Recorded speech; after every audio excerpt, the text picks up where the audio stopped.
Hi friends, 1/4 கிலோவில் வீட் brownie எப்படி செய்கிறதுன்னு பார்க்கலாம். 75 கிராம் டார்க் சாக்லேட்டில் 50 கிராம் பட்டரை டபுள் பாயிலிங் மெத்தடில் மெல்ட் பண்ணி எடுத்துக்கலாம். இது மெல்ட் ஆகிட்டு இருக்க டைமில் சர்க்கரையை அரைச்சி எடுத்துக்கலாம். நான் ஒயிட் சுகர் 37 கிராம், நாட்டு சர்க்கரை 37 கிராம் சேர்த்து அரைச்சி எடுத்திருக்கேன். இப்போ கோதுமை மாவு அளந்துக்கலாம். 45 கிராம் கோதுமை மாவு, 5 கிராம் கொக்கோ பவுடர் எடுத்திருக்கேன்.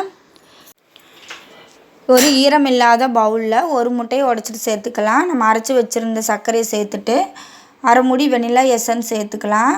ஒரு விஸ்கு வச்சு சர்க்கரை நல்லா கரையிற அளத்துக்கு பீட் பண்ணி எடுத்துக்கலாம். நம்ம சர்க்கரையை நல்லா அரைச்சிட்டு சேர்த்துருக்கறனால சீக்கிரமாக கரைஞ்சிரும். இப்போ சாக்லேட் நல்லா மெல்ட் ஆயிடுச்சு. நம்ம மெல்ட்டான சாக்லேட்டை இந்த முட்டை கலவையில் சேர்த்துட்டு நல்லா மிக்ஸ் பண்ணி விட்டுக்கலாம்.